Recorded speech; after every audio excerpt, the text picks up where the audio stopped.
Welcome to. आज का हमारा टॉपिक है मानव भूगोल के सिद्धांत। आज हम जिन सिद्धांतों की चर्चा करेंगे वो सिद्धांत हैं क्रियाशीलता का सिद्धांत या प्रिंसिपल ऑफ एक्टिविटी। दूसरा है पार्थिव एकता का सिद्धांत या प्रिंसिपल ऑफ टेरेस्ट्रियल यूनिटी। तीसरा है अंतरक्रिया का सिद्धांत या प्रिंसिपल ऑफ इंटरेक्शन। और चौथा पर्यावरण समायोजन का सिद्धांत या प्रिंसिपल ऑफ एनवायरमेंटल एडजस्टमेंट। सबसे पहले देखते हैं क्रियाशीलता का सिद्धांत। जैसा कि आप जानते हैं कि परिवर्तन क्या है, प्रकृति का शाश्वत नियम है। सभी तत्व क्या परिवर्तनशील है, चाहे वो भौतिक पर्यावरण से जुड़े हों चाहे सांस्कृतिक पर्यावरण से जुड़े हों। जैसे कि पृथ्वी खुद गति भ्रमणशील है, जिससे कि दिन रात होते हैं। और जो सूर्य की चारों ओर काटती उससे क्या बनती है, ऋतुएं बनती हैं।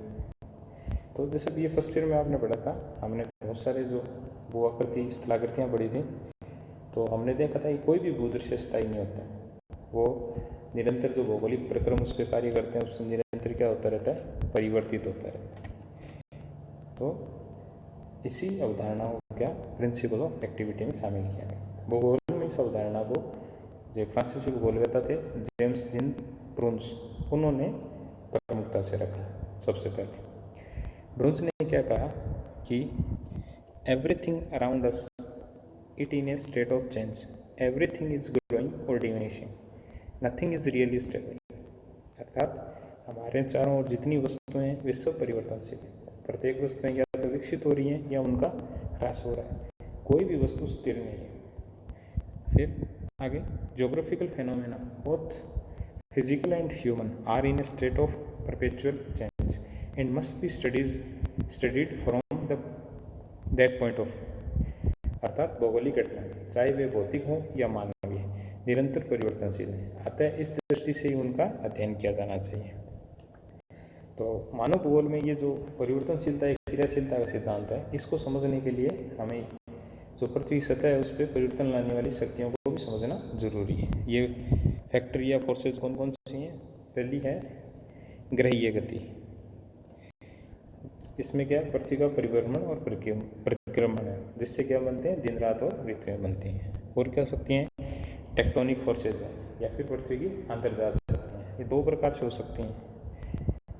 वो आकृति विज्ञान में हमने पढ़ा था, ये धीमी और दीर्घकाल के लिए हो सकती हैं, जैसे पर्वत निर्माण है, समुद्र तल का निमज्जन है आदि। या फिर त्वरित व अल्पकालिक हो सकती हैं, जैसे भूकंप है, ज्वालामुखी है।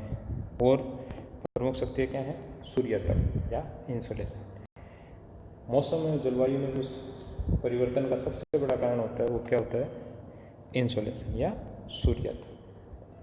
तापमान, आर्द्रता, पवन प्रणाली, इन सब का एक प्रमुख निर्धारक क्या होता है, सूर्यतप या इंसोलेशन। और कौन सी शक्तियाँ हैं, ग्रेविटेशनल फोर्सेज हैं, पूरा हाइड्रोलॉजिकल साइकिल या जल चक्र है, या फिर वायु का नीचे उतरना है। तो ये सब चीज़ें किससे प्रभावित होती हैं, पृथ्वी की गुरुत्वाकर्षण शक्तियों से। इसके अलावा जैविक कारक हैं, जो वनस्पति और जीविका अपक्षय को नियंत्रित करते हैं, और अन्य मानवीय कारक।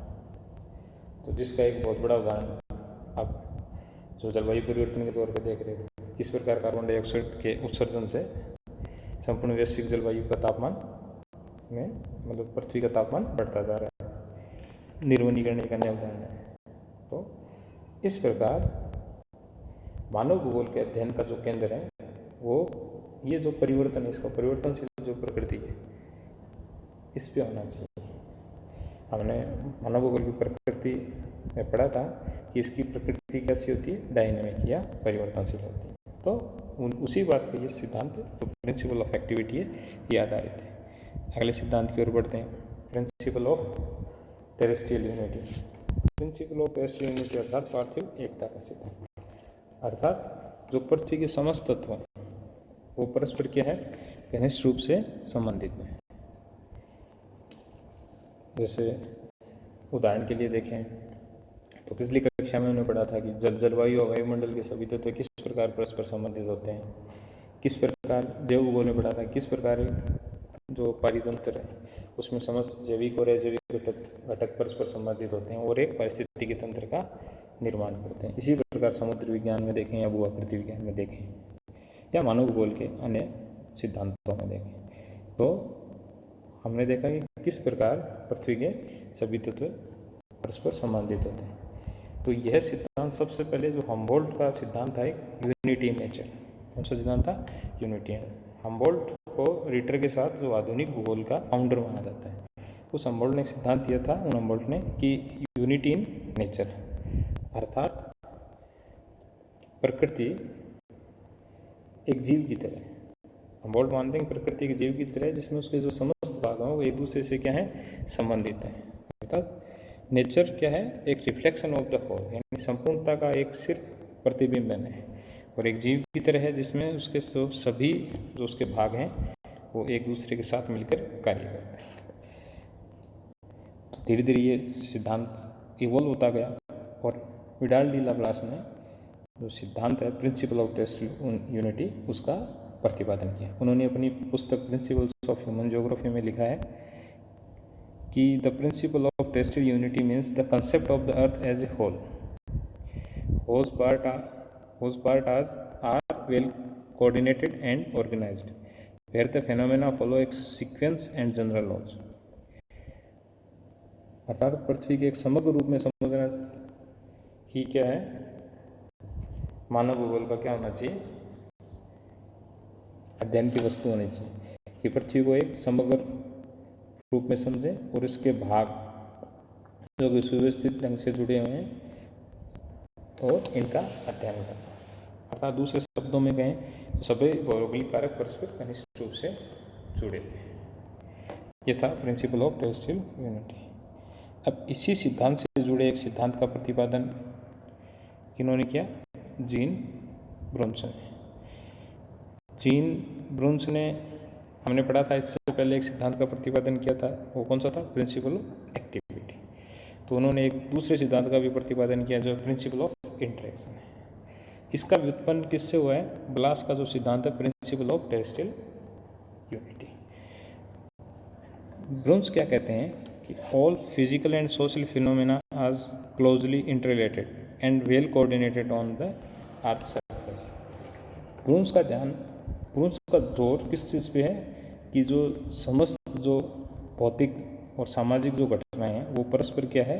पृथ्वी सतह पर घनिष्ठ रूप से अंतर संभावित है।